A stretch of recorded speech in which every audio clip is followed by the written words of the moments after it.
lights are out and you stumble in the dark. You kept pushing on, but then you went too far.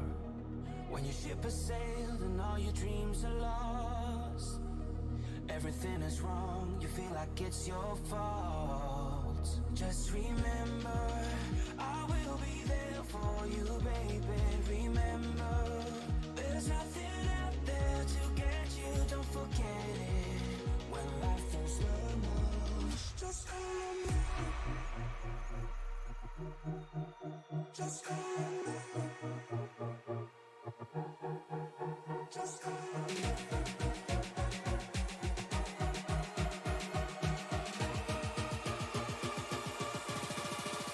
Just call on me.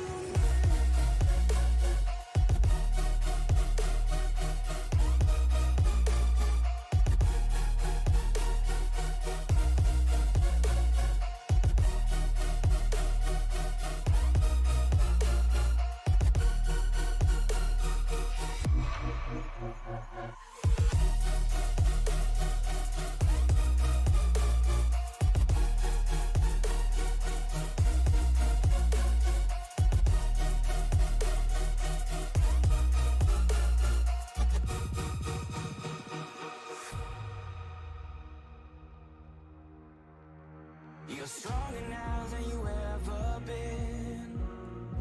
You gotta leave now, it's time to catch the wind. You will climb up high and look through the clouds. And when you're feeling low, I know you'll bounce back. Oh, and just remember, I will be there for you, baby. Remember, there's nothing out there to get you, don't forget it. When life throws lemons, just call on me. Just call on me. Just call on me.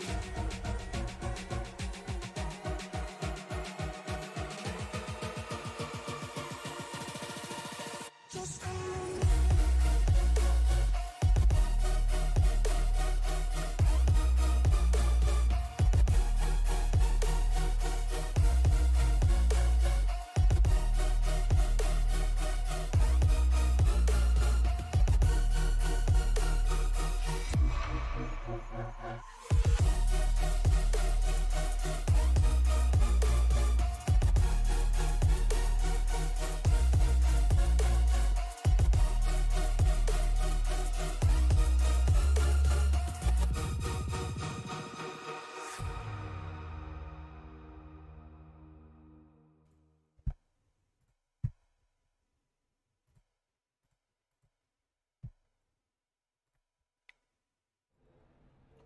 Hello, race fans, and welcome to Michigan International Speedway. We are live here on Racing Media for the XMS Elite Xfinity Series, round number 7, here in the Irish Hills of Michigan. I'm Liam Irving, joined up in the booth by Jordan Brockle. Jordan, how are you doing tonight? I'm doing absolutely wonderful. You know, I love coming to Michigan, the backyard of Ford. And, you know, it's a home race for these guys in the Fords tonight. So, you know, I'm looking forward to some good action. Yeah, we'll see what those Fords can get done here. Like you mentioned, a home race. Last week, we saw a couple of great finishes in Indianapolis, but the Xfinity race was won by Michael Thwaites with a last lap pass as there was contact up in front of him. Alan Dobbs going to be hoping to have a little bit better of a finish than he did last week. Alan Fox in the 73 is on the pole. Waiting for him to load up so we can show you his car. Jacob Jensen out here as well. He's going to be starting in 7th. As a matter of fact, why don't we go ahead and show you the qualifying order as we get started here in Michigan. Alan Fox on the pole with a blazing fast. Oops. Did not want to do that.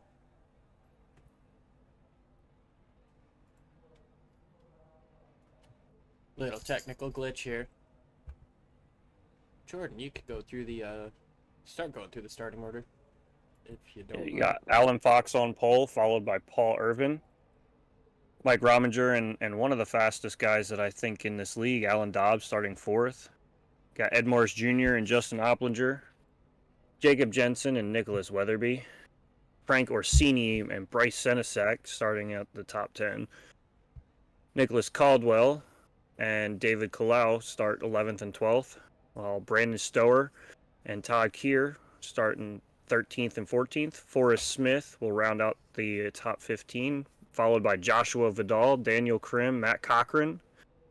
Mike Campeggio and Taylor Bertram round out the top 20. Jonathan Cogswell, Ed Morris Sr., Michael Self, Douglas Carlson, Joe Darnell, and rounding out the field will be Michael Scottless Ramler. And, I spoke with, Alan Fox a little bit earlier today. He's confident in that race car for sure today. Says he's feeling a little bit more confident, getting a lot of speed pretty much every week. And, there's a good group of guys here that, typically show out and show up each and every week, between Alan Fox and Alan Dobbs and Opplinger and Jensen. We typically see those guys up in the top 4 just about every week. So, I look for these guys to really, push each other to continue to get faster and faster as this season moves on. Absolutely, and you said you talked with Alan a little bit before the show. We can go ahead and bring him up in here now. We've got pole sitter Alan Fox up in the booth with us. Alan, how you doing? Hey guys, how are you? I'm doing pretty good. Jordan mentioned he talked with you a little bit before the race, talking about week in and week out. You just feel like you're doing better. The confidence is going up. What goes into making that season-long effort get better and better week in and week out? Just trying to figure out where I'm missing any time. I mean, I've been pretty consistent so far. Just trying to get that extra inch so I can get in a victory lane again like I did in Miami.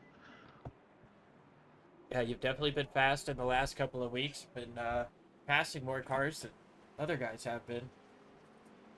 What have you got for him today? Last week was a little... What was that? I said, what have you got for him today? Well, I'm starting first. Hopefully I can finish here, but we'll have to see what I can do with saving tires. It gets tight pretty quick, and that's usually my Achilles heel, is trying to keep the right front under me. So we'll see where we're at after about 10 laps, whether I'm staying here or going backwards. Any quick shout-outs before we get you back over to prime time? Yeah, all the guys in the chat that are going to give you guys hell tonight for me, they seem to be showing up every week, so hopefully they entertain you guys. I told them to go a little crazy per Jordan's request. I love it. Well, here we go. Let's go crazy, guys, and we'll send you back to prime time. Best of luck here in 100 laps at Michigan. Thanks, guys. So, yeah, chat, let's go crazy. Alan Fox, he's on the pole. I know he's got some fans out here. Yeah, and we love those comments. It keeps everything going. You shout out your favorite drivers. Get involved. We'll show you some airtime for any driver you feel the need to, and show some good racing throughout this entire field. Absolutely is. The pace car makes that hard left turn. We are in for a treat. 100 laps at the 2-mile oval in Michigan. It's as wide as it gets here, and green flag is out. We are underway here in Michigan. Looked like a little bit of a rough start there for Jacob Jensen, but seems to get off pretty fine. It kind of looked like he had a little bit of rear bumper damage there, but it might have just been the glare possibly. But it looks like he kind of timed it a little wrong, and Ed Morris Jr. didn't go as quickly as he expected. Rominger moving down to the bottom, looked at making it 3 wide on Dobbs and the 48 of Irvin. Here comes the 34, trying to make it 3 wide as well. That's Caldwell down on the inside. It ends up being a 2-wide move to the inside of Orsini, but these guys are using up all of the racetrack that they can right away. Jacob Jensen gets loose coming up off of turn number 4. And that's what I was looking for these guys early, was to find different lanes, find different grooves. We'll even see some of these guys dive underneath the apron coming through the front stretch, trying to gain that little bit of, ground on the guy in front of them, or maybe even, gap the guy behind him. I think it's going to be, interesting to see as these guys still stay side by side for second place. We talked with Alan Fox before we took the green flag about how quickly this track is going to tighten up. I gotta wonder if running that top side where there's no rubber laid down, as you see Weatherby get up into the wall. We got 3 wide coming up off of turn 4. I wonder if getting up there is going to do more damage to that right front than you want to this early in the race. Oh, and Jacob Jensen comes up into Weatherby, and they're both in the wall. Not at all the start you want to see. That thing looks mangled. Yeah, he's taking a tow. Yeah, he just takes it right down the pit road. Doesn't even bother. This is a very aero heavy, track, so that's going to be hard to bounce back from.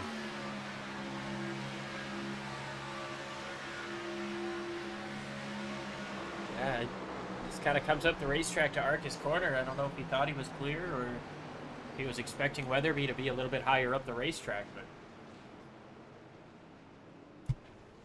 Yeah, I definitely think he was trying to arc there, like you said, and maybe just thought he could either do it while he was still inside of Weatherby there, or like you said, thought he was clear and just ends up hooking himself off the nose. We've seen that a lot at some of these tracks where space isn't really as open as it may seem in those mirrors. yeah, just a tough break for that 64 come up the racetrack. Elected Weatherby. Matt Cochran, he was way in the back here, got slowed up in time. It looks like Jacob Jensen will be our first DNF of the day. He goes hard into the wall on lap number 3.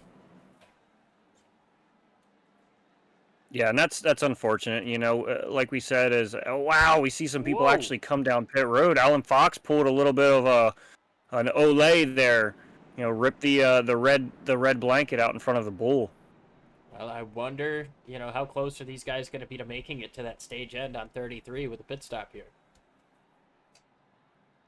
Yeah, I mean, we always see some different strategies, but I don't think I've seen anybody pull a kind of a juke going into pit road like that this season. You typically don't really see anybody do that. Everyone usually takes advantage of this caution and gets those tires and fuel, or definitely at least fuel. But Alan Fox with a quick Hail Mary juke there.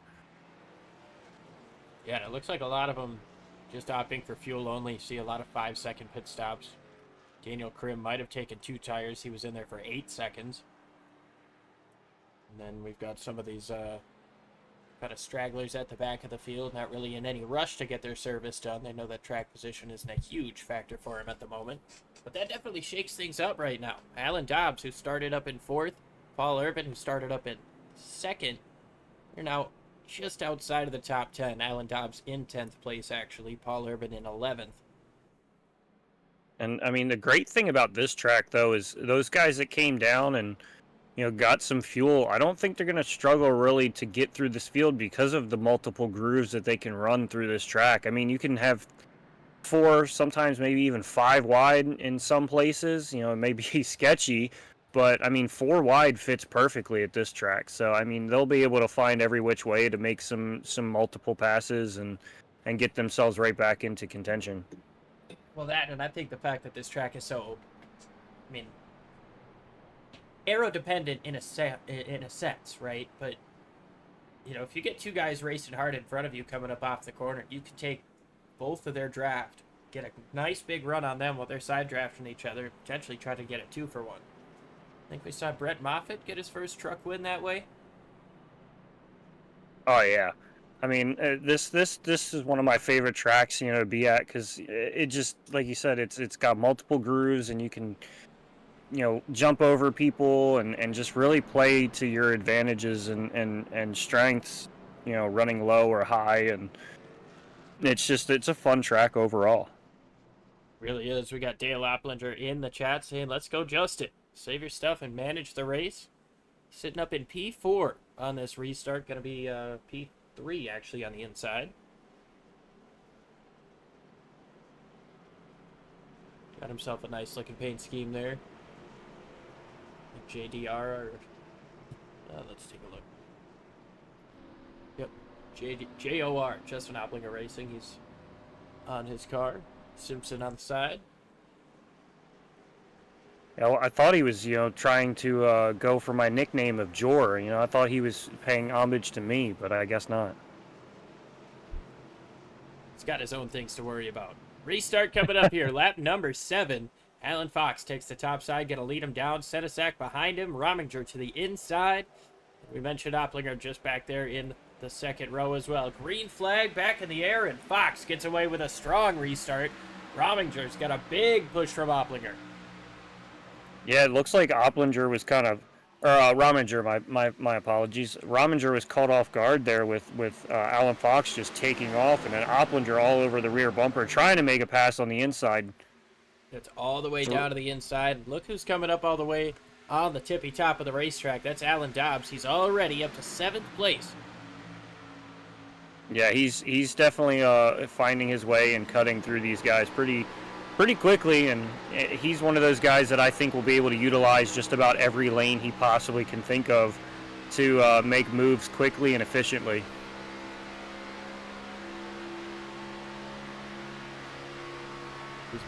Still sitting in the 7th position right now. Now here comes the 86 of Taylor Bertram to look down to the inside. Just up in front of these guys, Justin Opplinger goes down to the bottom side. He's going to lose a spot to Forrest Smith up on the top side. Smith moves down to the bottom now. Or no, he's still up on the top. And Dobbs is already making headway past Opplinger and headed towards Rominger right now. Sliding up just a little bit in front of Opplinger there. Oh, Opplinger tags the wall. He's going to try to get up there and block Storer, but that run is just too big for the 83. Now he's got one on the inside as well in Bertram, one behind. That's the 34 of Caldwell. Oh, up the racetrack is going to go Bertram. Caldwell comes down in front of the 07. Everybody gets through okay, but that was definitely a moment there going through turns 1 and 2.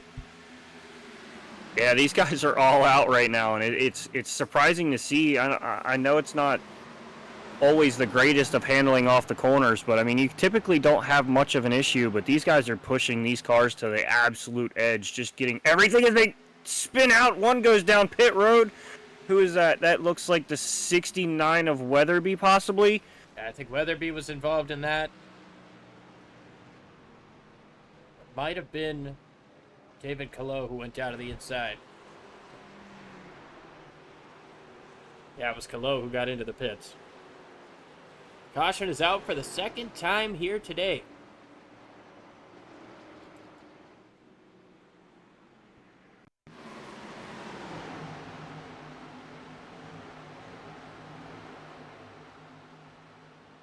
Weatherby comes down the racetrack. I'm not sure if he got into the wall. That's maybe what put him down, or if that angle just didn't show the whole story. I almost wonder if he got a little loose riding up. Yep, it looks like a little bit loose, just a touch. Oh well, no, Calo just kind of. Yeah. Let's go on board with Calo here.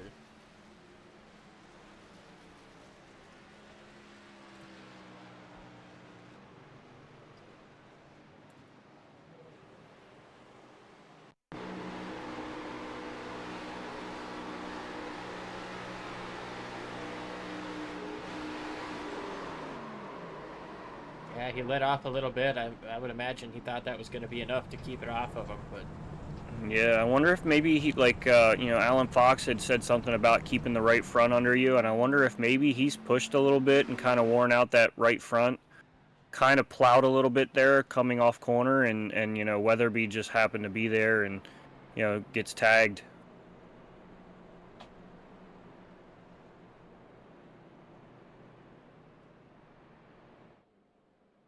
Well, we did have some pit stops this time around. Jonathan Cogswell, Brandon Storer, Bryce Senesac, Justin Opplinger, Joe Darnell, Taylor Bertram, Ed Morris Jr., Scott Ramler, Matt Cochran, Todd Keir, and, of course, Weatherby came into the pits. David Calo, he's still on pit road.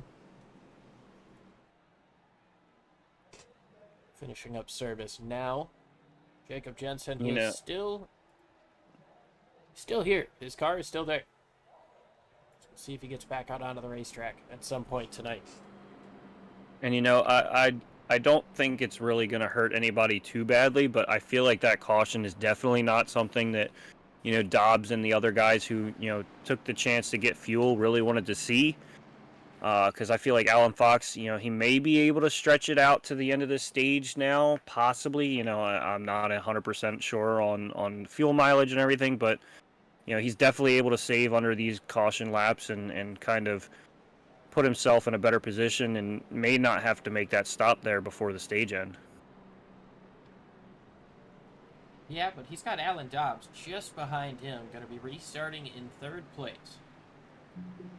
Dobbs came in on that lap 4 pit stop for the Jacob Jensen caution. He's got, he's got 4 more laps. Sure, there was only 2 green flag laps, but he's got 4 more laps. He can push harder. Yeah, I mean, 4 laps is a lot, especially a track like Michigan. You know, it's a large track, and, you know, drafting definitely comes into effect to save a little bit. Not as much as like your Daytonas and Talladegas, but it still plays a factor in fuel savage. And you know, you kind of tuck up behind somebody and just kind of ride. You can save a little bit. But, you know, 4 laps, that's a lot. You know, like you said, he could push a lot harder. And you know, Alan Dobbs has been one of the faster guys of the season, if not the fastest, just about everywhere we go. So, you know, he knows how to push this car. He knows how to ride the cushion on some tracks, and he definitely shows his dominance. Well, we're coming up to another restart here at Michigan. Everybody but the top. Yeah, it looks like 3 of the top 4. Everybody but 3 out of the top 4 have made a pit stop. Alan Fox, Forrest Smith, and Mike Rominger have stayed out. Coming into the Geico restart zone, slowly but surely. Smith tried to go early. He's going to get snookered, though, as Fox gets away. Yeah, and that's really going to hold up Dobbs, which is something Fox is definitely going to be a little happy about. You know, Dobbs is going to have to push this 97 all the way through this corner. Gets a little loose, a little arrow loose there. But he's going to have to now work on Forrest Smith. Oh, trouble. Looks like somebody got the wall pretty good. There was a big puff of smoke, but I don't really see anybody that's slowing up. Maybe. Might have just been a last. I don't either. Almost 3 wide coming up off of turn 4. Here comes Sedisak to the bottom of Bertram. This is going to get tight. Oh, they're 4 wide, and up the racetrack goes Bertram. He's going to clip the 26 of Vidal. They're going to clip again. Into the wall goes Bertram and Vidal.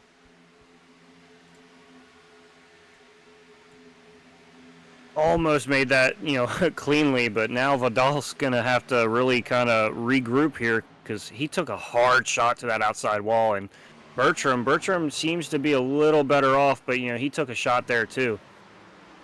Yeah, trying to get a look at the right side of that car to see what the damage looks like. Able to continue on, though. Alan Fox holds out of the race lead. Alan Dobbs moves down for 2nd place, and all the way up the track is Forrest Smith. He's going to lose quite possibly the 3rd position as well, as Mike Rominger down to the bottom. He's got help from Caldwell. Almost a push from Caldwell. Caldwell down to the inside. Yeah, Caldwell making moves just kind of like Dobbs has too, just kind of putting it wherever he wants and getting really good drive off and just setting sail and getting by these guys. Oh, Forrest Smith with a big time move, cutting off the nose of Frank Orsini in the 60.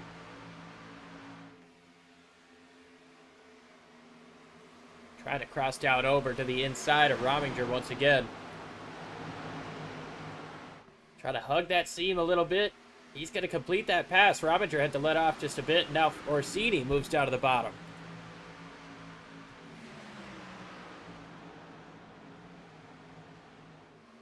Orsini looks like he drove it in a little deep, trying to maybe get a little bit of a slide job. Not going to have the space to do so, though. No, not quite, but he's going to be able to get clear. That. Smith back down to the bottom. Rominger trying to push Smith. Now Rominger up to the top side. You got so many guys trading blows back and forth. It's like the Royal Rumble out here. Yeah, these guys are not giving, a ton of space for some of these moves. They're really cutting it close with these, diving in behind the guy in front of them and really throwing caution to the wind already.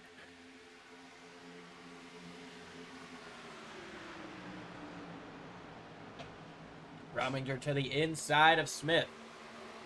Opplinger trying to work his way back up through the field. He's made a pit stop. Looks like he might have taken tires with a 12-second pit stop. So we'll look for him to be a little bit quicker here.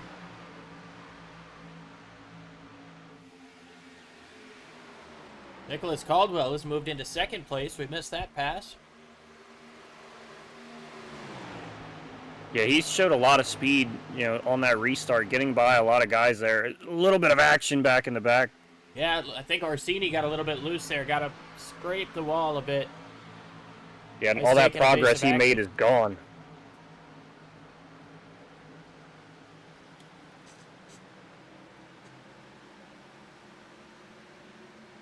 Some excellent battling going on Opplinger. right now with Sedisak to the inside of Forrest Smith. See Opplinger Yeah, and trying to get down Opplinger the all inside over. of Rominger.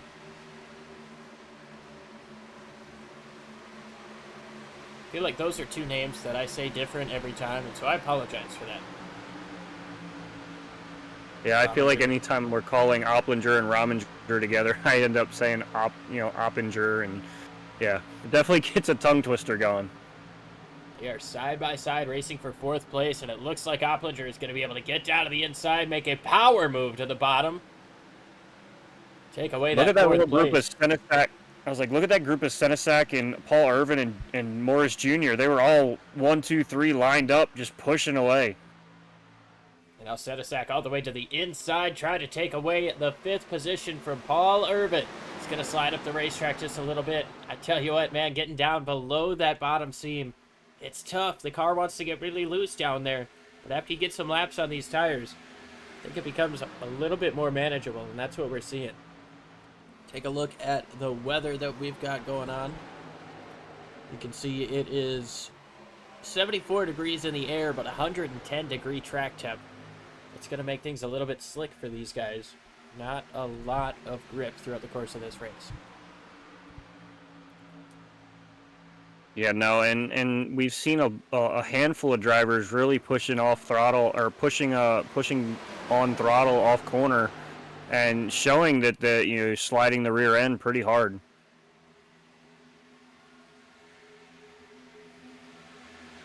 Morris all over the back bumper of Senesac. Now Senesac tries to make a move to the inside of Opplinger. Opplinger says, nope, I want to go for the 38. Try to take away this third position.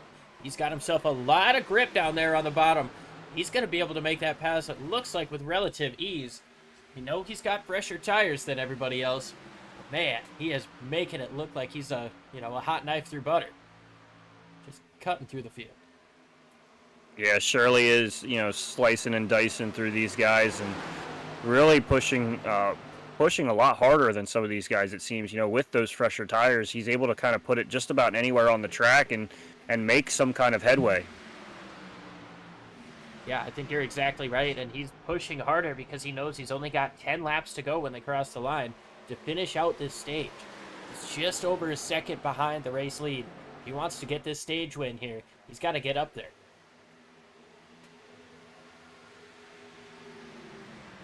Yeah, and he's shown that he is strong just about anywhere we go. Last week was dominant at Indy and really showed his strengths there, and unfortunately wasn't able to come away with a win, but definitely showed that he's got a lot of strengths at these higher drafting tracks.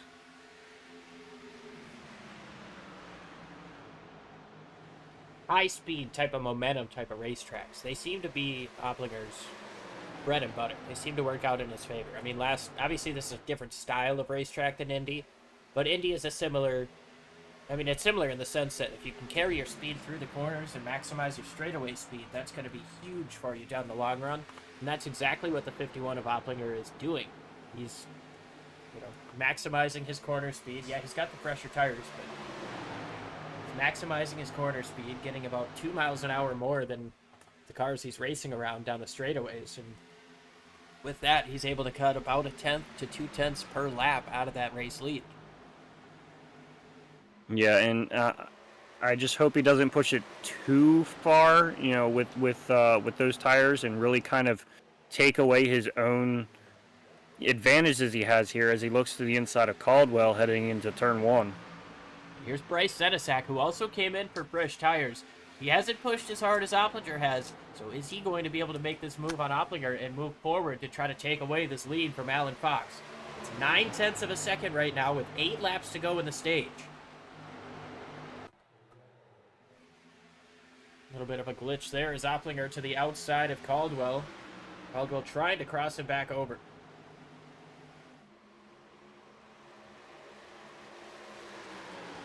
Yeah, but Opplinger just too strong on that outside with those fresher tires, able to kind of just drive it off corner and really carry that momentum off corner and down the front stretch. Fantastic job, but here comes Senesac now to the inside of Caldwell. He's going to try to take that position away. Ed Morris also came in for fresh tires. He's going to try to follow through. Alan Fox is just hoping his can hold on for long enough. He just had a really good corner there, so probably gained 2 or 3 tenths on Opplinger throughout the course of that corner. Now Justin Opplinger, he's got a pack of cars behind him. He's got the goal just in front of him. Yeah, and it's one of those things, it's like he's right there, you know, you got fresher tires, you know you can catch him, you know you can get around him, but can you do it in time, and, you know, can you do it without getting some kind of fight from behind you? Well, he's within 7/10 of a second as Senesac trying to get clear of Caldwell. Might have been a little bit of contact there coming up off of 2 as Caldwell tries for the crossover once again. Not quite enough momentum. He's going to fall in line behind Senesac. Does he send it once more?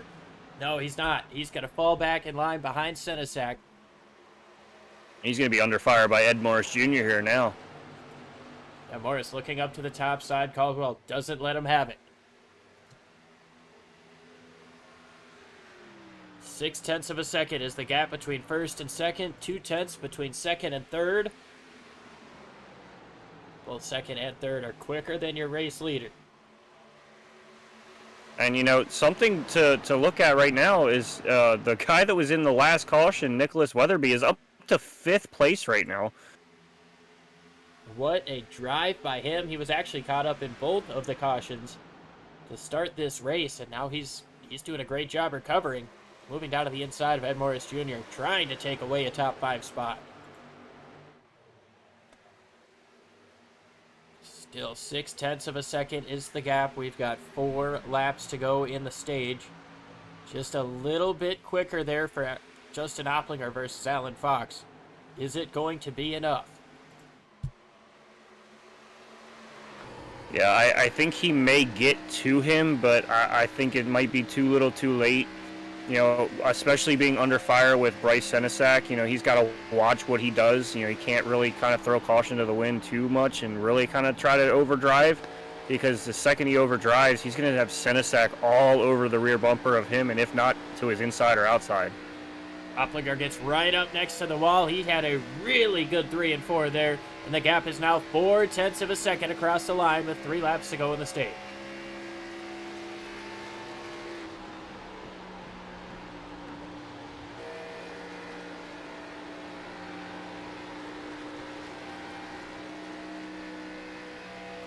The gap down to, you know, about 4/10 of a second now. Justin's able to gain on him down the straightaways. 3 and 4, he's working a lot better than Fox is. But is there going to be enough time? He tries way down to the bottom. He's going to slide up the racetrack. How much is that going to hurt him? 3/10 of a second.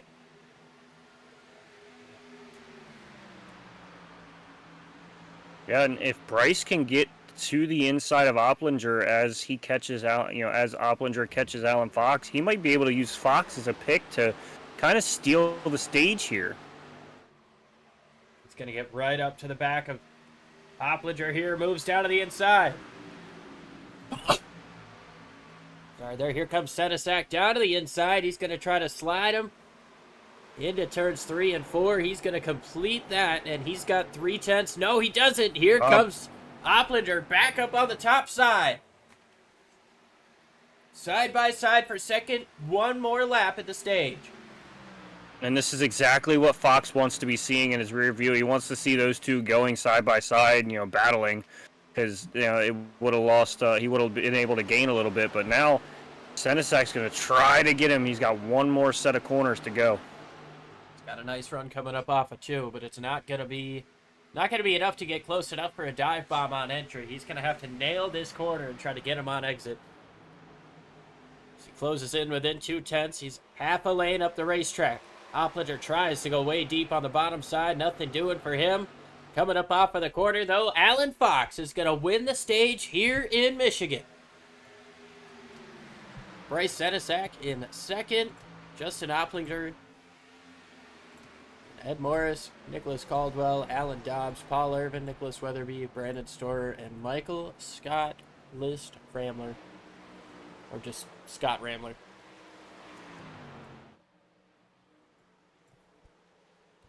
Yeah, Alan Fox, if he would have had to, go an extra lap or two, I don't think he would have been able to hold off that hard-charging Bryce Senesac there.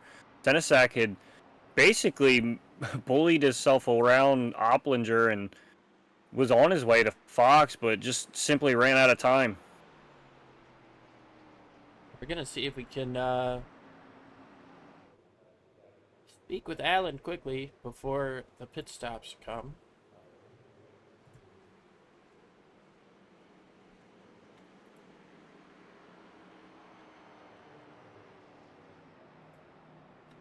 Well, Alan, it's Liam and Jordan up in the booth. You got a copy. Hey, guys.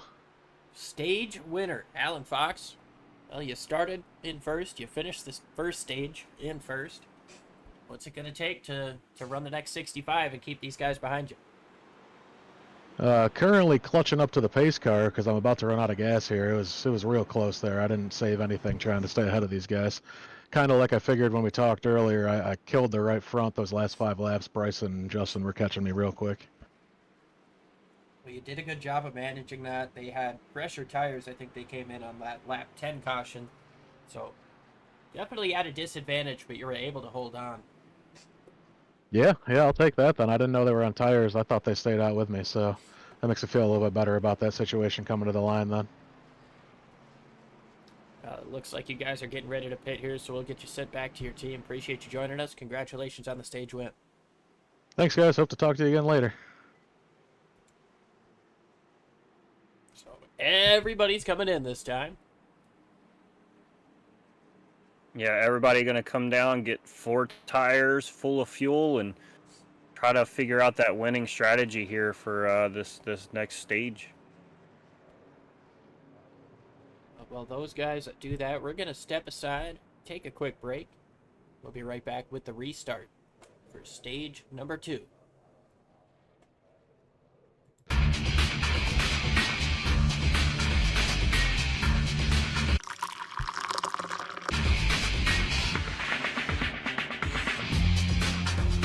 Allow extreme scoring to do the work for you.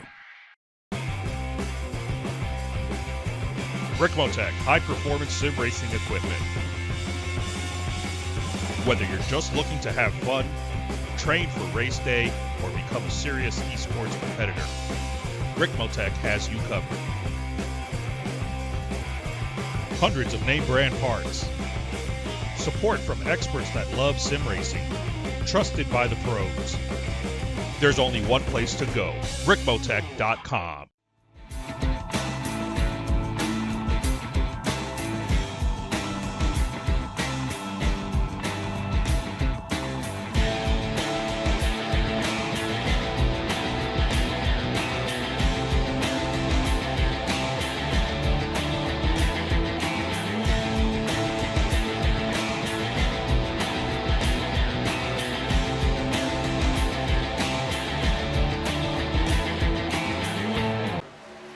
The search is over.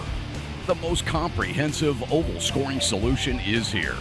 Featuring oval playoffs, adjust drivers per round, custom number of rounds, custom playoff points, provisionals, optional win and you're in. Custom playoff displays, rookie championships, optional minimum participation, and load those results in seconds. Visit extremescoring.info today.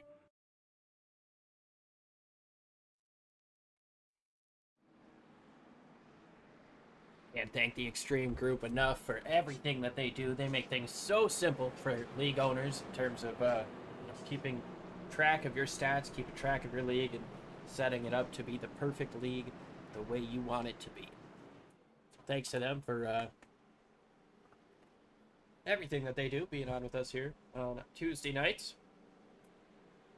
Season number 19, the Extreme Motorsports Xfinity Series. This guy's been doing it for a while. I tell you what, Jordan, it shows. These guys, they put on incredible racing week in and week out.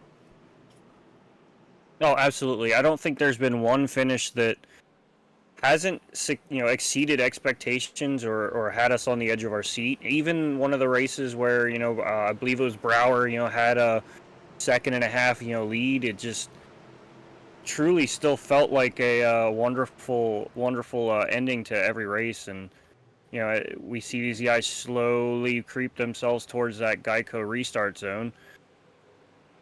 As Alan Fox gets a shot out, gaps him a little bit. Opplinger and Senesac following in tow.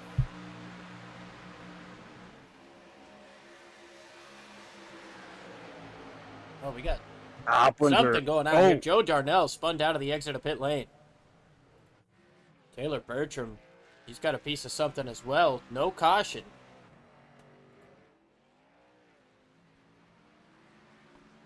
Alan Fox gets away to a couple of car length lead. Senesac down to the inside of Opplinger for second. We'll take a look at what happened there on the restart in just a moment. But the battle almost 3 wide here for second. Does Caldwell, does he take the middle? Nah, he's going to stick with Opplinger here.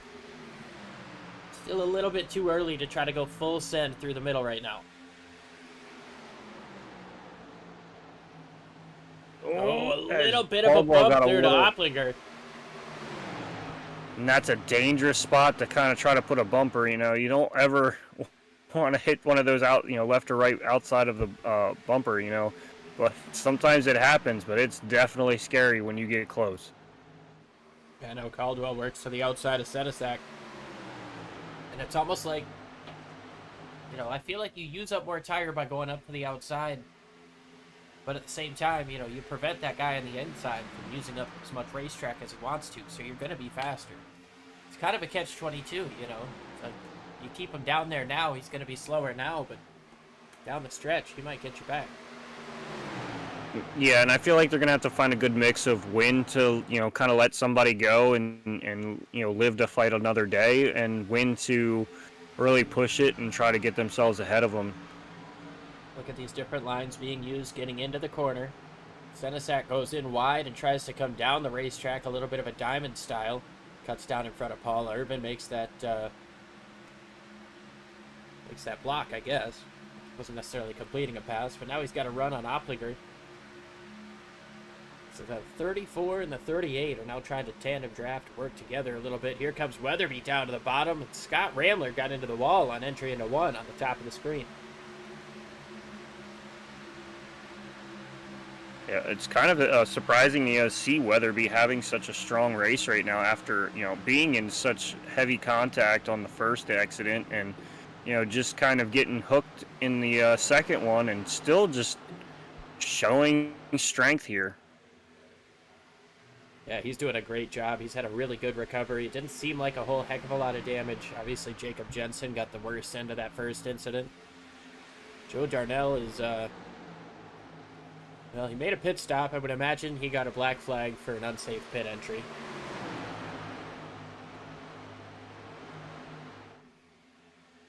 I don't want to check on the replay just yet because this racing is pretty incredible. I don't want to miss something as Weatherby is still trying to work the inside of Opplinger. This is for 4th place.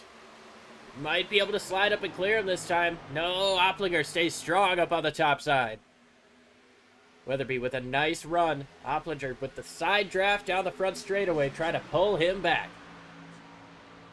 Yeah, and that's another thing that I feel like Opplinger shows a great strength with is side drafting. I feel like just about every track where side drafting has been a very large necessity to make passes, he's been able to really pull that guy to the to the last possible inch and make a really big side draft on people. Yeah, it can definitely be a sketchy spot to be in, trying to side draft with people. You don't know how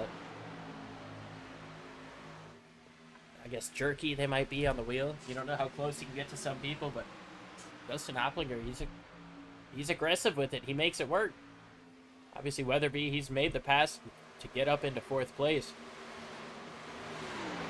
Yeah, but we see him working that high line. We're wondering kind of if that is going to wear his stuff down a little quicker, or if he's able to kind of make it work and kind of save while still kind of having some strong runs off the corner while running that high side. Well, it seems like the high side is at least somewhat favorable. We've got a decent amount of guys getting up there trying to work it in. The speed is there. These guys can just work a bit more rubber up there. I mean, look at how many guys are running up top here in 1 and 2. Yeah, and you took the words right out of my mouth. As soon as you get some rubber up there and really get it kind of worked in, you're going to save tire, later on in these runs, because you're not going to be kind of tearing up fresh asphalt or bare asphalt while you're up there. You're gonna start having that rubber lay down. You're gonna have more grip. You're gonna be able to kind of push it a little bit harder, and it'll stick a lot better. Looks like Orsini kind of rode the wall. Is still riding the wall there as Rambler kind of takes evasive maneuvers there. Yeah, he just kind of got up into it with the right rear, and it just hooked him on there for the rest of the quarter. He's gonna lose a ton of time here, all the way back to 12th place. Gonna be 5 seconds off the race leader. Well, I think we're safe to check on that restart.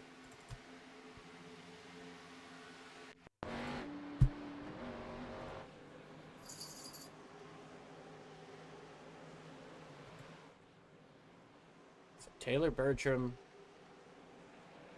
Joe Darnell.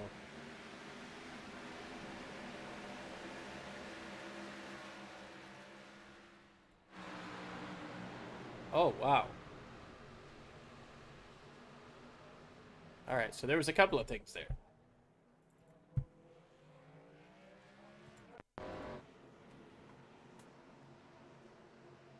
So Taylor Bertram's going to get stacked up here and hit from behind by Forrest Smith. Stack up in front of him. Forrest gets into him, turns him to the inside. Forrest comes back up the racetrack. Makes contact with the 8. They both spin out to the inside. Wow. Yeah, and I mean, if it kind of looks like Jacob Jensen didn't get a good fire off there, or necessarily didn't take off when Bertram had expected, and ultimately kind of stacked him up accordion style, and then just merging back on the track, he collects Darnell. Yeah, definitely.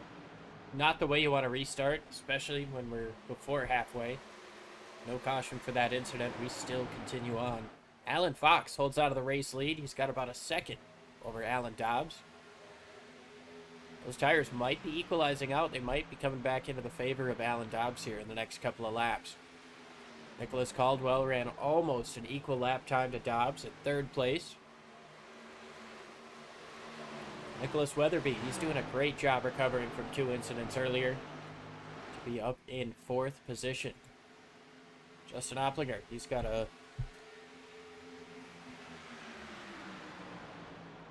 Dale up in the chat for him, and now we've got our Alan Fox fan club. Anthony Galley says, stage winner, baby. Nick Coriali, great stage for Fox. Keep managing it, says Dale, talking to Justin. Fox could have held out a couple more laps if he had to. No, he could not have. He told us he was clutching it, about to run out of gas when he was coming into the pits. Big time send there for Senizak. Tried to get down to the bottom side of Opplinger, and Paul Irvin stays to the top side, doesn't let him get any of that momentum. Yeah, Oplinger's really good at basically making his car be everywhere. You know, he can run any line he wants. He can block off anyone he needs to, and he's a great offensive driver and an even better defensive driver, in my opinion.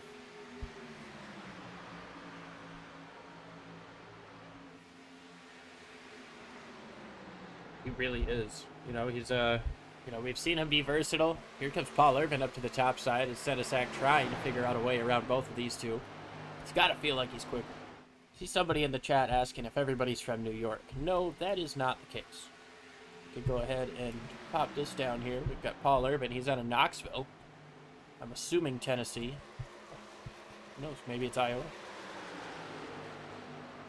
What's hilarious is I used to think that Knoxville Raceway was in Tennessee. I did not know there was a Knoxville, Iowa. And the fact that I learned that not too long ago is kind of embarrassing. Oh, it's a great racetrack, Jordan. You should definitely come check It's it out. a wonderful racetrack. Oh, here comes Senesac up the racetrack. Almost got into Opplinger there. Coming up off of 2. They're almost going to be 3 wide. Irvin, he's got the run coming up off on Senesac. Probably not enough to make the move on Opplinger. Yeah, Senesac is from Fort Wayne, Indiana.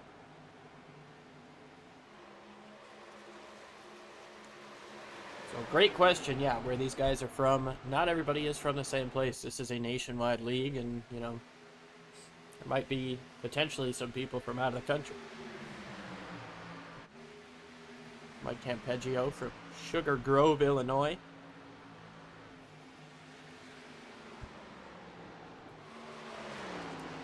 Alan Dobbs in second place. Got a couple hundredths out of the race lead that last time. He's from Fort Payne, Alabama. Looking over at the chat right now, Garrett hit.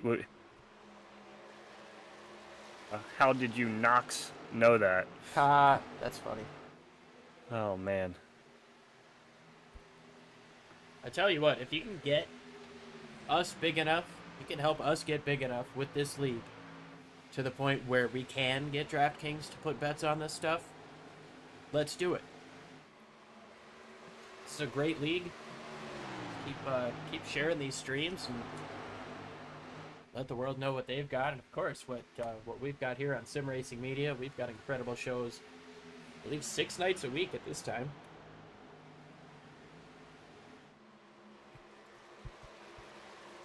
You know, and it's just truly fun to just be here. You know, these guys, especially this league. You know, these guys. I mean, I feel like these finishes have been, you know, more exciting than some of the finishes we see in real life, and that's saying a lot because we've had some very fantastic finishes this year in the Cup Series and the Xfinity Series in real life.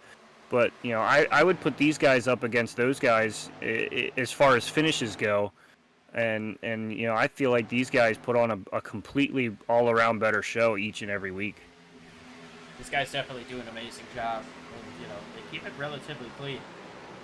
Obviously, we've had a couple of cautions early on in this show, but the racing is respectful for sure. It's a lot of give and take Like when you get down Alan to the Fox end. coming in for pit. Yeah, Alan Fox from the race lead. Interesting strategy. He might be trying for a 2-stopper here. Yeah, it seems he's the only one taking that chance there. So we'll have to keep an eye on that, see how that works for him. You know, he may even kind of force, like I say, just about every week, he may force these guys' hands, you know, up in front of him. You know, maybe they start thinking about pitting earlier than they thought they had originally planned, or they may still run this thing out. Oh, here comes Dobbs. I was like, No. Dobbs is coming in. And I was just getting ready to say, with the way that the math works out, right? We had 3 cautions in that first stage that allowed people to save. Or rather, 2 cautions, including the stage break. But that allowed people to save a little bit under caution to get them to that lap 33. Alan Fox ran out of gas just about coming into the pits. It is a tough ask to try to make this on one stop. Yeah, and I mean, we've also seen the strength of those newer tires too. So if they would have kind of stayed out and kept pushing it, I feel like they would have essentially, once the lead had handed back over to Alan Fox, um, he would have kind of gapped them a little bit more because he would have been running out there on those fresher tires, not really having to worry about his line and, slowing up a little bit as he's going to make a pass on Alan Dobbs now, as Alan Dobbs is going to make a trip back to merging on the track. Yeah, we'll see how this gonna blend be- looks. After the cycle goes through, I mean, it is entirely possible that these guys are going to try to push it. And Yeah, I mean, make he's it on one already- stop, but Alan He's Fox- already almost a second ahead of Alan Dobbs as we speak right now. An interesting call. Frank Orsini and Michael Self also in the pits. Dobbs and Fox still on the lead lap. Alan Fox just ran his fastest lap of the race. Mike Rominger is in the wall. Gonna come back down the racetrack. No harm, no foul.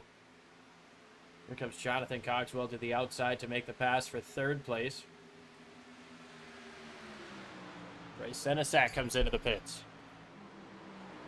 Justin Opplinger leading over Scott Ramler by about 0.2 of a second. And who would have guessed that Scott Ramler from last place, yeah, I know pit stops are a part of it, he'd be up here racing for the lead. I mean, he's fast just about everywhere we go. I don't know if he even laid down a time. I didn't necessarily see it. But to see him work all the way from last up to here, and again, yeah, pit stops are a big part of that right this second, but he definitely shows the strength. Guys got split by Senesac, and now Ramler moves up to the top side. Looks like Opplinger. He's coming in this time, Opplinger. So he knows he's going to have to pit again.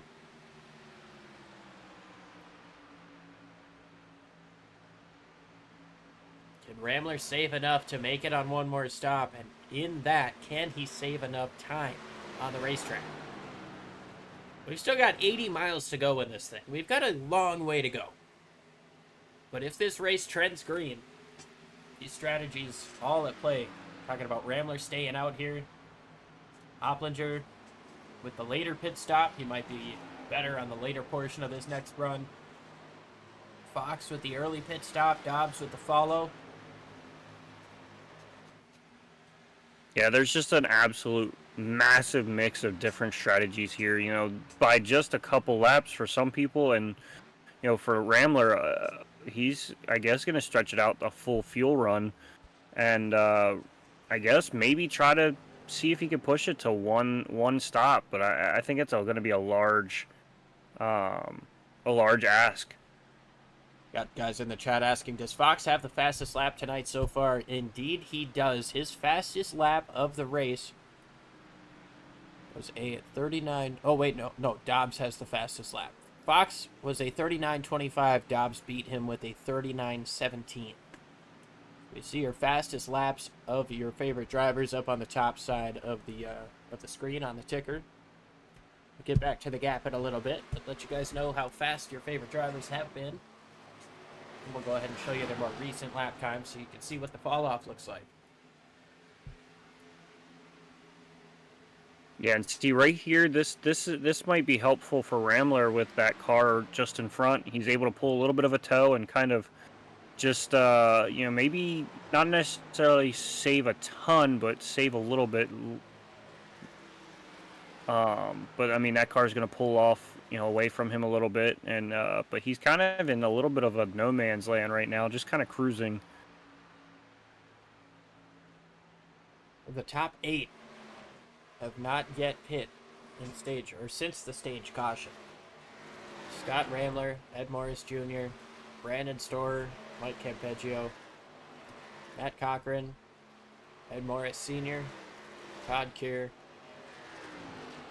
So the top 7, as Joshua Vidal has come in this time around, they are all trying to make it to at least lap 66 or 67 so they can try to stretch their fuel to the end. Yeah, and it's going to be interesting to see just how these two strategies are going to be different, because Alan Fox is just steadily going to be making time on these guys as they run, and they're going to be further behind him once they do pit, but he's going to have to pit again, and I don't see that would be a much of an advantage there. I don't think it's going to do them a ton of favoring. Now here comes Ramler from the race lead. Lap number 64. Oh, and he is way too fast in there. He goes around on pit entry. And that's absolutely killer. Campeggio, the 24, coming in as well. Cochran trying to get that 57 refired and moved. Todd Keir comes in as well. That leaves Ed Morris, Brandon Storer, and Ed Morris out in front. Dobbs has caught up to Fox. Here comes Alan Dobbs to the inside, trying to take away what is now 4th place, and he's going to make that pass with relative ease.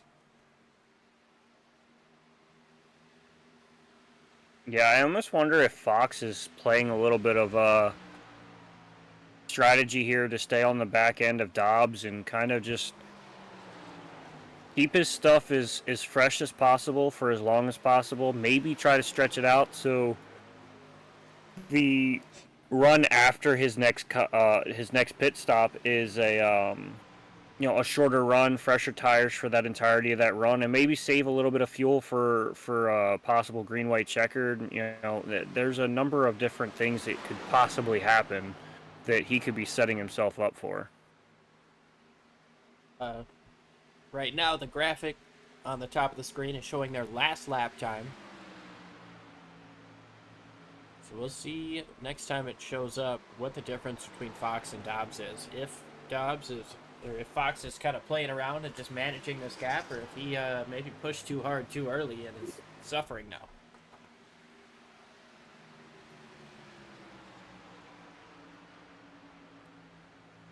A couple of hundredths difference up there.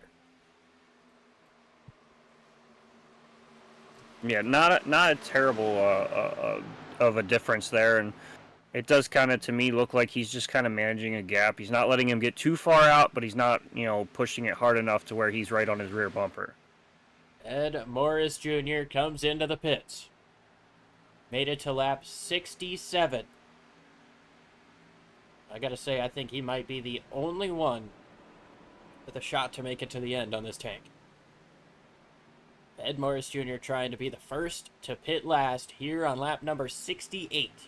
Alan Dobbs just inherited the race lead over Alan Fox. Nicholas Caldwell is 4.5 seconds behind with Nicholas Weatherby. Paul Irvin not too far behind with Justin Opplinger. Bryce Senesac about a second off of this battle here. And then Mike Rominger trying to get around Josh Vidal on the inside. Josh Vidal is a lap down.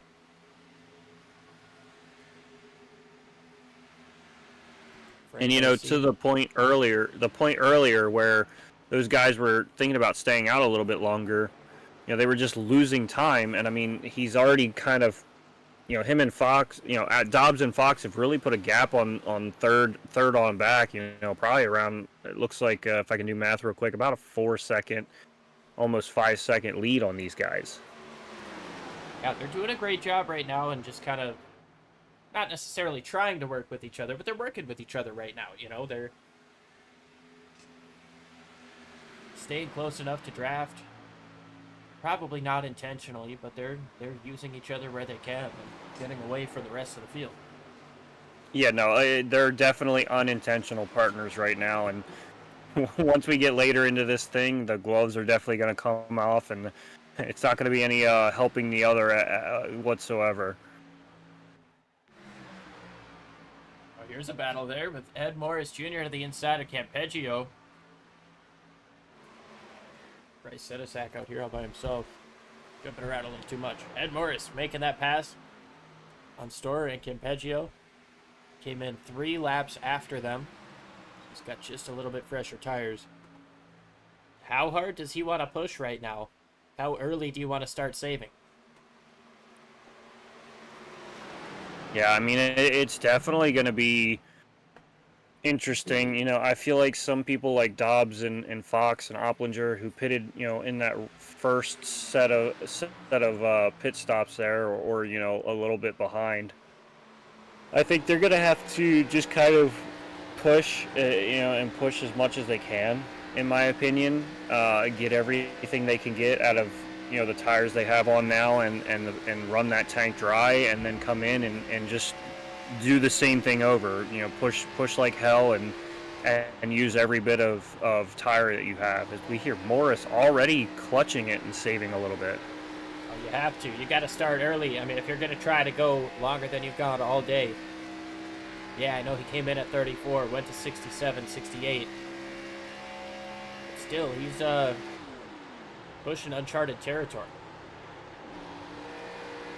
Yeah, he's definitely got the game plan of running this thing out. You know, he has no. I don't think he has any intentions to bring that thing back down pit road unless we have a caution. I completely agree, and well, we've got Senesac getting down to the inside of Irvin now. Battle inside the top 5 is heating up. This is for 3rd place. Oh, Opplinger hard into the wall. It was a battle for 4th. I went up to check on Opplinger here, but he's going to lose a ton of time to Caldwell, Weatherby, Senesac, and Irvin. Rominger just behind these guys as well, but Opplinger made heavy contact with that outside wall coming up off of turn 4. The right side doesn't look too bad. Might not have been as heavy as I thought it was. No, but I mean, any kind of damage at a track like Michigan, where drafting and aero is super important, is definitely going to hurt you in the long run. Oh, almost tried to put it back in the wall there.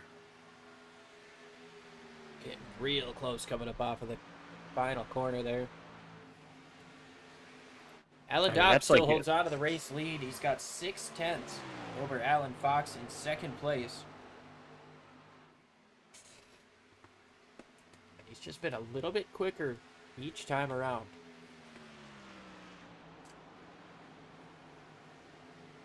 Yeah, and it's definitely going to be between these two, in my opinion. They've been pretty much the class of the field, you know, along with Opplinger. Those three have really been all over the place tonight. It looks like Fox makes a pit now. Fox making his final stop of the day. He was the first one last time around. He's the first one this time around. And it's going to leave him with a roughly like a 25-lap run there. See how Dobbs decides to react to that.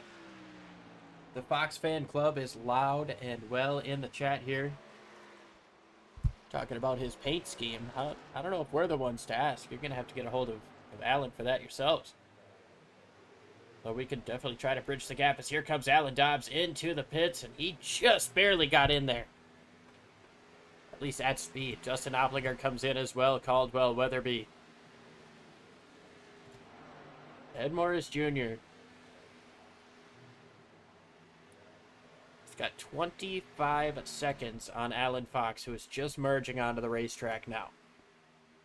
Yeah, and we know that Alan Fox is going to be absolutely pedal to the floor, not lifting until he sees God or a checkered flag, and he's going to be pushing for every bit of that car he can get out of it. Ed Morris, you know, still kind of saving a little bit, trying to stretch it out, and, you know, it's going to be a tough task to run down 25 seconds, but, you know, that's a second a lap, and that's a lot of time. But, you know, with Ed Morris clutching and saving, you know, it's gonna shrink rather quickly. Merge between Dobbs and Fox here coming up off of turn 2. Not as close as when they came in. No, not at all. Dobbs has has a full second on Fox right now. So we'll see what kind of adjustments can be made in the line, potentially in the driving style here by the 73 to get him back up to that 38.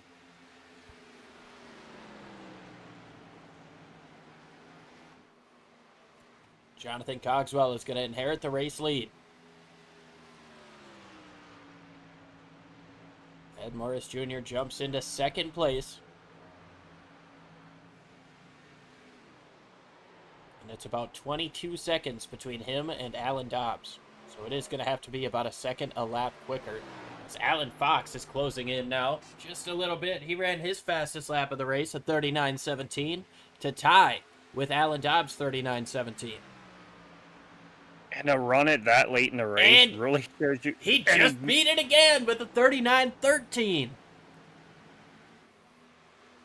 You know, I kind of had a feeling he was saving some stuff earlier. He's definitely proving me a little bit more right now, running a 39.13. I mean, he is blazing fast right now. Alan Dobbs tried to keep that gap up around that 3/4 second margin that it is right now. You got to be thinking, if you can keep Fox behind you for a little bit, he's going to wear down his stuff trying to catch you, and then you can start to increase that gap once again. But this time around, Fox is quicker than Dobbs once again, this time by another 10.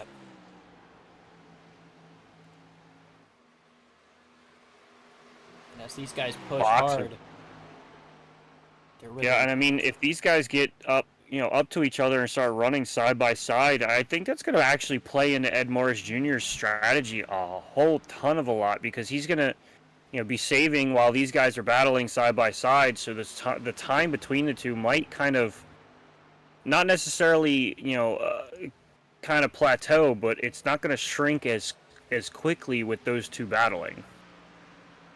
Yeah, especially if they put down some wear on their tires that takes away their chance later on in the run. Jonathan Cogswell, still your race leader. But he's coming into the pits this time. So with 20 to go, Ed Morris Jr. will inherit the race lead once again. Last came in on lap 67, came out on lap 68. It's about 33 laps to make it to the end. It's got 18 seconds in front of Alan Dobbs, who is on the freshest tires. First driver that we know can make it to the end. Dobbs sits in 6th place, and he's got half a second over Alan Fox, who's been dominant from the start of the green, or from the drop of the green flag. Yeah, and 33 laps, it doesn't sound like a ton of laps, but that would have been our entire first stage. So he's trying to go a full stage worth of laps on this stop just to get to the end and possibly pull off a huge upset of a win, but we've heard him clutching just about every single turn, every single lap, as long as he can, and really trying to stay off throttle and saving every ounce that he can in that car. Meanwhile, this battle here for what is now 4th place should end up being 2nd once these pit stops cycle through. Sitting right around half a second. Fox is able to cut in here and there, but he just can't get close enough to make the move. Dobbs is out here just doing everything he can to hold a pretty wheel. Yeah, and it seems like one's better on one end of the track than the other, and they're just kind of flip-flopping where, Fox will gain time and Dobbs will lose time. As Cochran comes down pit road now to make his stop, they'll turn this battle into a battle for 3rd for the time being. But, these guys keep kind of flip-flopping who gains and who loses. At that time around, Fox lost almost 2/10 to Dobbs. Comes the 14 out on fresh tires. Ed Morris Sr.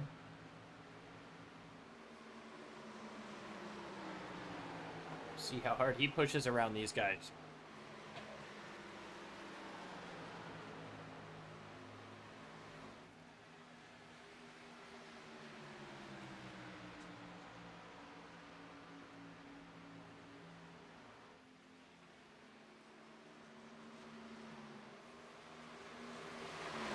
He's got the fresher tires. He's going to try to make this move and get his lap back. Pat Cochran coming up off of the pits as well. That's not really what Dobbs wants to see, is traffic.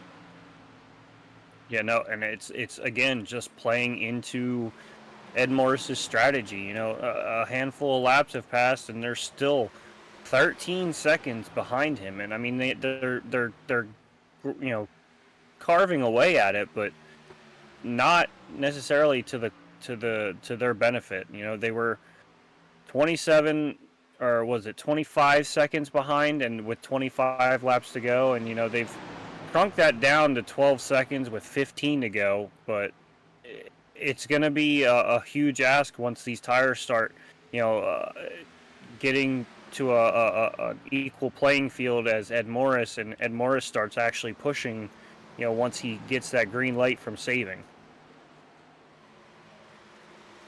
Cochran could get around Dobbs on the outside fairly easily. And yeah, I think you're absolutely right. As these tires start to equalize out for the 38, as they start to wear down for him, is he going to be able to continue to gain enough time on that 7 car? It's 12 seconds right now. We've got 15 laps to go. He was gaining as much as a second and a half earlier on in the run. It's down to about a second per lap. How much is Morris saving? Yeah, I mean, we were hearing him basically clutching through the entirety of a corner.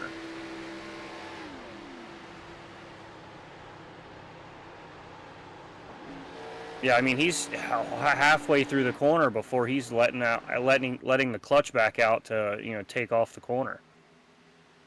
So I mean, he's saving a ton. So he could easily be, you know, saving enough that once these guys get within a certain, you know, certain amount of time, but you know, behind him, he may just say, "I've saved enough.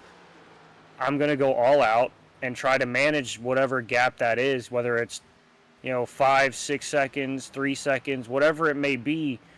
You know, he may just be able to turn it on like a light switch and you know, have saved enough tire and fuel that, you know, he's going to be on the same playing field as those guys and kind of just stall their momentum forward to catch him out.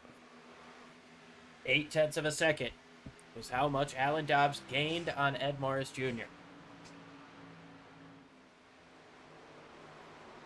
It'll be 12 laps to go this time around. We might be setting up for another classic Michigan fuel mileage type of race. We used to see these a lot in the past. Hasn't really happened a lot since stage racing became a factor, but you used to have a lot of green flag runs at the end, and you know, you might just have 2 pit stops you got to make under green. Yeah, and another thing that's really going to hurt Dobbs here too is, you know, does the 83 have enough to really kind of hold him up and try to defend that second place spot?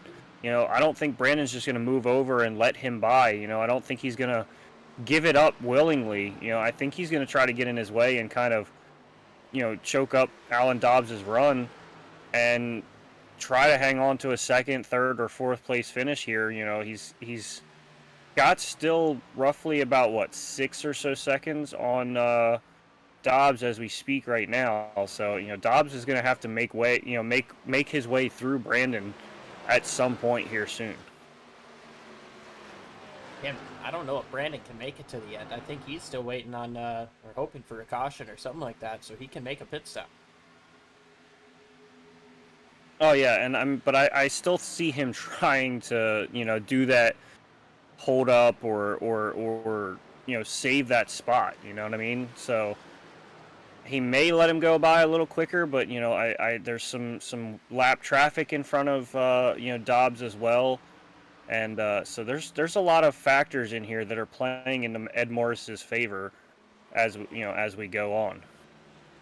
Alan Dobbs across the line, his lap time 40.87 compared to a 41.46 for Morris. So that's 7/10 that Dobbs has cut out of the lead that last time around. It is 9 seconds, 10 laps to go. Ed Morris is running the absolute shortest line around this racetrack that he can, just hoping that Dobbs' tires wear down enough that he can keep clutching it, keep saving as long as he needs to.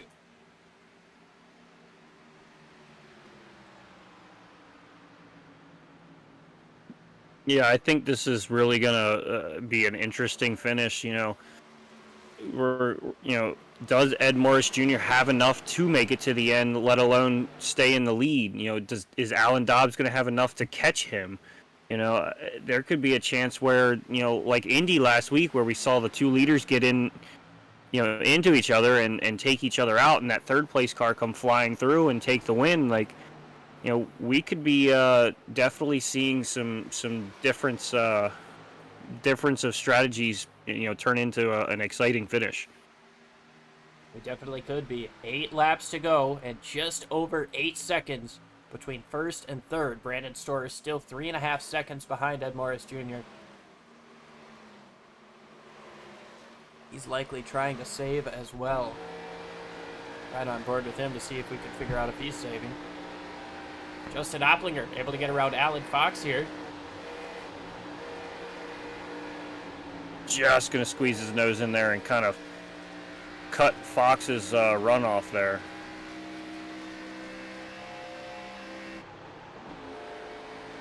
Storer is definitely clutching it too. 7 laps to go for Ed Morris Jr. 7.5 seconds is his lead. Krim was able to get around him. He's got more traffic, quicker traffic coming up behind him. Can't imagine Ed Morris Sr. is going to do anything too crazy to slow him down. He's got Matt Cochran just behind him. That's a race for position.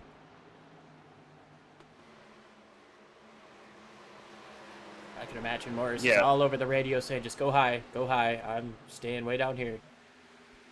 Yeah, Morris is acting almost like he is the lapped car, just kind of staying out of the way, letting people by as quickly as they can so it's not, impeding his run, and just trying to find every which way to get through this track faster. All the while using as little fuel as possible to try to make it to the end.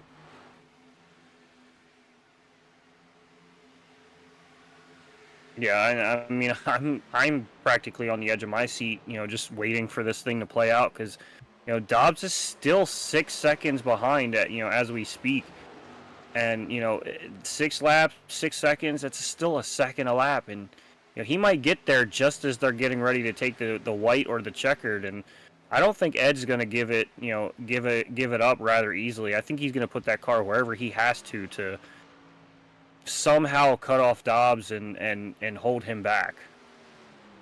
Yeah, I don't know. I think it's going to be tough for Dobbs here. He's gained 0.7 per lap these last 5 or so. 5 laps to go. It's 5.7 seconds. Ed Morris coming through 3 and 4. I think if he's got enough fuel and keeps doing what he's doing, he might have this. But Alan Dobbs, he has been so fast in the second half of this race. You know how bad he wants this, especially after last week. Brandon Storer comes into the pits from second place with 4 laps to go. That's all he had. There was 2 laps of difference between Ed Morris Jr. and Brandon Storer's pit stops. Yeah, and he truly tried to stretch that thing all the way out, but now it's, if he's pitting with 4 laps to go, and it was you said 2 laps? He was, in that's, he would have had to save 2 laps of fuel roughly. I don't know how much Brandon had left to go. Maybe just kind of, hopefully in Ed Morris's case, Brandon just pit a second sooner. Or a lap sooner, I mean. But that's a long stretch. It definitely is. 3 laps to go. 4.8 seconds is the gap. Dobbs is still quicker, but it's only 0.6 that last time around. Fastest lap of the race goes to Scott Ramler with the 39.06. Unfortunately, he's running 20th off the lead lap. So, props to him for the fast lap. No, he's got a fast car, just unfortunately did not pan out for him today. 2 more laps around for Ed Morris Jr. 4 miles. Does he have enough in the tank? He's got a couple of cars in front of him he can draft. 4 seconds is the gap.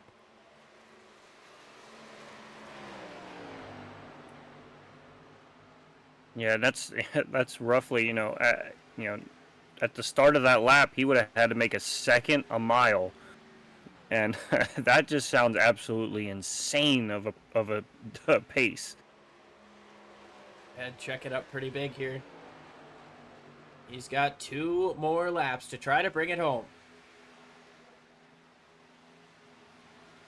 3 seconds is the gap. White flag is in the air. 4 more corners for Ed Morris. Clutching a ton into that corner. The gap's down to just over 2 seconds. Gonna be under 2 seconds now. It's a second and 7/10. It's dropping quickly. Ed's really trying to make it. He's out. I think he's out. He's out. Alan Dobbs up to the outside. He's going to take the race lead. Ed Morris coming up off of turn 2. Runs out of fuel. He's on the apron. Justin Opplinger's going to get around him for second. Mike Rominger looking for third. He's going to get it. Alan Dobbs on the last lap steals one in Michigan. Justin Opplinger in second and Mike Rominger in third. Alan Fox fourth. Paul Irvin in fifth. Caldwell sixth. Weatherby in seventh. And Ed Morris Jr. going to try to cross the start-finish line here in eighth. Oh, he got it. Orsini in ninth. Jonathan Cogswell in 10th. And I mean, massive props to Ed Morris there. He saved just about every drop he possibly could, and I don't even know what more he could have done to make that work. But I mean, he just comes up 2 corners short, and I mean that's got to feel crushing. I was sitting here on the edge of my seat, and in my brain, I was just like, I don't see how he can make it, but I mean that was a hell of a try, and I mean it almost paid off for him. It really did, almost. Half a lap more. I mean, if he would have run out coming out of 4, might have had a shot. It just, it's a calculated risk that he took, and it was a high reward, but unfortunately, it didn't quite pay off for him. Yeah, yeah, I don't like you think said, we've got to give him massive credit for making that run, making that decision, and man, that almost worked. I was on the edge of my seat, man. I was nervous.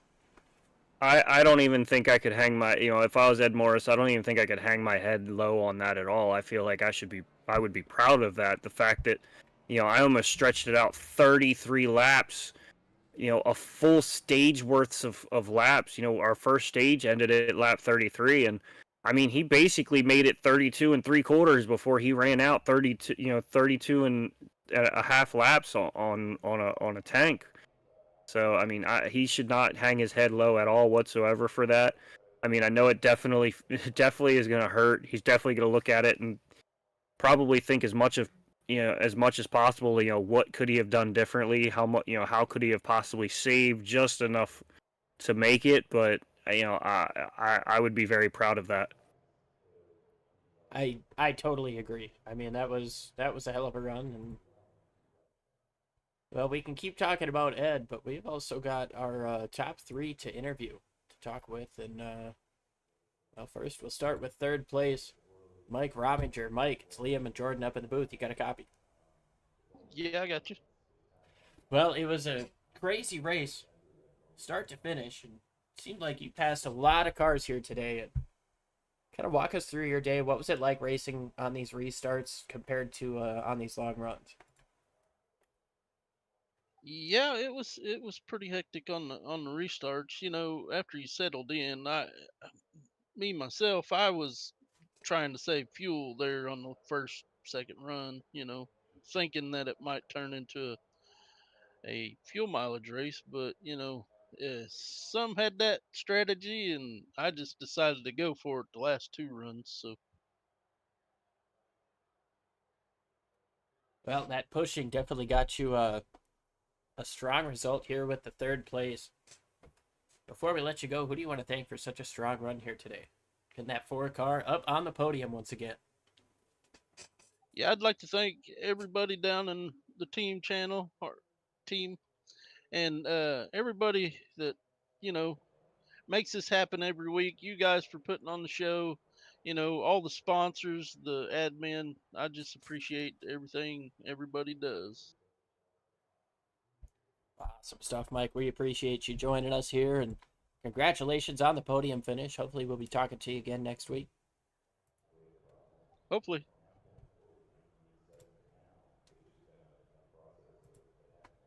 All right, that was our third place finisher. Now we've got Justin Opplinger in second place. Jordan, I think you got him. Justin Opplinger, it's the boys in the booth. You got us? Yes, sir. I got you. Yeah, so I mean, after a little bit of a heartbreak last week, you come through in P2, and you got the closing laps there. You were able to get by Fox and Rominger, and really start making some headway towards Dobbs. You think there's anything more that you could have possibly done there to possibly close that gap, quicker? Either like I decided to go, earlier on in the run, or had a little bit better track position. Yeah, I mean, you guys definitely. Earlier in the race, I know fell back to like 8th. Yeah, you got it. Yeah, you guys definitely showed the varying strategies here, and showed how differently each driver can run, the track, as well as stretching fuel or short pitting, and it's always fun to watch. You showed some resiliency from last week. What keeps you coming into each week, with a clear head, and kind of putting the last week behind you to keep running strong? Really, it's just executing. Coming into a new track, I usually, like you said, just forget about the last week, and I just try and execute the best I can, make no mistakes on pit road, make sure I save tires enough, right fuel strategy, and all that. There's a lot that goes into it, more than people probably think, than just running fixed official races. But yeah, I've always been pretty good at that. I always like to have a perfect race, and that just kind of helps my mindset stay positive. Well, I can definitely say you executed wonderfully tonight. You find yourself P2, and you know you find yourself in the front of the pack relatively often, pretty much every week. You're running strong. Before we get you out of here, though, does anybody want to shout out? Yep, my parents, mom and dad, giving me the sim, and you guys for broadcasting it, and everybody who helps run the league and the series. This wouldn't be possible without them, and yeah. So. Well, congratulations on the P2, and we look forward to seeing you next week. Thank you, guys. All right, and then last but not least, our race winner, Alan Dobbs.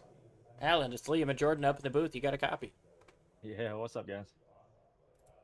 Well, we just watched an incredible race. Kind of walk us through that last stage there. You started off battling with Alan Fox there, and by the end of it, it became trying to catch that 07 machine. Yeah, I knew that there was 0% chance I was going to be able to catch him if he was able to actually stretch it far enough. But the whole time I was just saying, he ain't going to make it.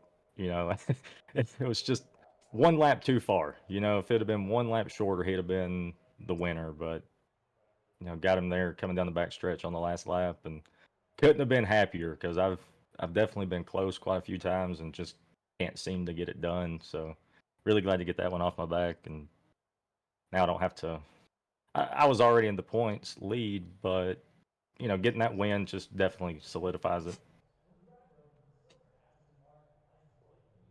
Well, you had a super great run here. You were one of the fastest cars all race, and definitely the fastest through the second half of it. What was, what goes into running a track like this where the tires are so abrasive and you've got to be strong late in the run? Yeah, I think everybody was really having trouble with that, myself included. I was definitely killing the right front more than I would have hoped for, but I don't know. I found a little thing down in turns 3 and 4 where if I just stay off the throttle and roll the black line after about 16, 17 laps, I started to find a little bit of time down there. It didn't feel like it'd be faster, but the Delta said it was. Well, you were fast when you needed to be, and I guess lucky when you needed to be too. Who do you want to thank for such a strong run here, getting that checkered flag here today at Michigan? Just first off, shout out to my wife. She gave me a good luck kiss, and it worked this week, so appreciate that. Shout out to all the guys over at NCR, all the XMS guys, everybody here, all the admins. Appreciate y'all for the broadcast, and yeah, good race, everybody. Awesome stuff, Alan. We appreciate you, and hopefully we'll be talking to you again soon. All right, thanks, man. Well, that's going to just about do it for us here on Sim Racing Media. Go ahead and show you the finishing order here.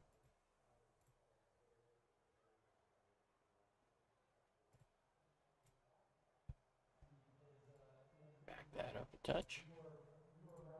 Alan Dobbs gets the job done over Justin Opplinger and Mike Rominger.